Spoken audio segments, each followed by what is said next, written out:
ជំរាបសួរអ្នកគ្រូនិងមិត្តភក្តិអរគ្នាខ្ញុំបាទឈ្មោះជាកុសុមង្គលមានអាយុ11ឆ្នាំរៀននៅថ្នាក់ទី6កសាលាបញ្ញាជនកម្ពុជានៅក្នុងក្រុងបូសាខេត្តបូសាថ្ងៃនេះផងដែរខ្ញុំនឹងអានអំពីពិធីបំពោះនាគដកស្រោតចេញពីសៀវភៅភាសាខ្មែរថ្នាក់ទី6ក្នុងសម័យបុរាណខ្មែរយើងនិយមឲ្យកូនប្រុសបួសជាព្រះសង្ឃមុននឹងបួសគេត្រូវធ្វើពិធីមួយហៅថាពិធីបំពោះនាគអ្នកបួសត្រូវរៀនធម៌ឲ្យចេះដឹងជាមុនល្មមអាចសូត្រនៅថ្ងៃបំពោះនាគការបំពោះមិនកំណត់ពេលវេលាទេតែចាំបាច់ត្រូវជៀសវាងពេលដែលព្រះសង្ឃចូលព្រះវស្សាមុននឹងចូលដល់ថ្ងៃប្រារព្ធពិធីអ្នកដែលត្រូវគេបំពោះកាន់ទៀនធូបទៅជម្រាបលាញាតិសន្តានក្នុងពិធីនេះគេត្រូវធ្វើបាយ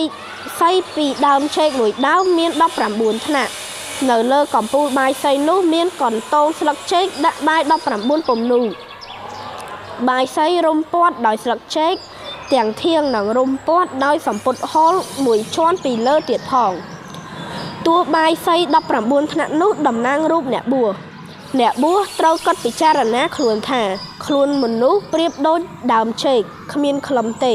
មានសុទ្ធតែទឹកនិងដីដែលអាចរលាយក្នុងថ្ងៃណាមួយមិនខានប៉ុន្តែការសាងកុសលគឺជាប្រការចាំបាច់មានន័យថានឹងមានខ្លឹមសារ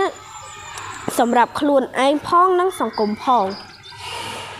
គេធ្វើពិធីបំពោះនាគចាប់ពីពេលរសៀលលុះដល់ព្រឹកថ្ងៃបន្ទាប់គេត្រូវដង្ហែនាគចេញពីផ្ទះទៅកាន់វត្តនាគជីសេះឬក៏ស្លៀកសំពត់ងូតពីក្នុងស្លៀកហូលពីក្រៅមិនពាក់អាវទេទានាក្រមាពណ៌សពាត់ឈៀងលើស្មាឆ្វេងក្បួនដង្ហែមានភ្លេងឆាយ៉ាំនាំមុខនិងភ្លេងពិណពាទ្យពីក្រោយហែហោមដល់ញាតិមិត្តក្បួនហែនាគនេះត្រូវហែប្រទក្សិណព្រះវិហារ3ជុំសិនទើបនាំគ្នាចូលទៅក្នុងព្រះវិហារពួកនាគអង្គុយជាជួរតាមលំដាប់អាយុដោយមានជីវរនៅខាងមុខរៀងខ្លួននៅទីបញ្ចប់នាគថយទៅស្លៀកស្បង់ជីវរតាមច្បាប់វិន័យបន្ទាប់មកនាគកាន់ទៀនធូបចូលទៅថ្វាយបង្គំព្រះឧបជាព្រះគ្រូឧបជាសូត្របង្រៀនព្រានប្រដៅវិន័យសង្ឃដល់នាគឥឡូវការអានរបស់ខ្ញុំបានឈានដល់ទីបញ្ចប់ជម្រាបលាបងប្អូនទាំងអស់គ្នា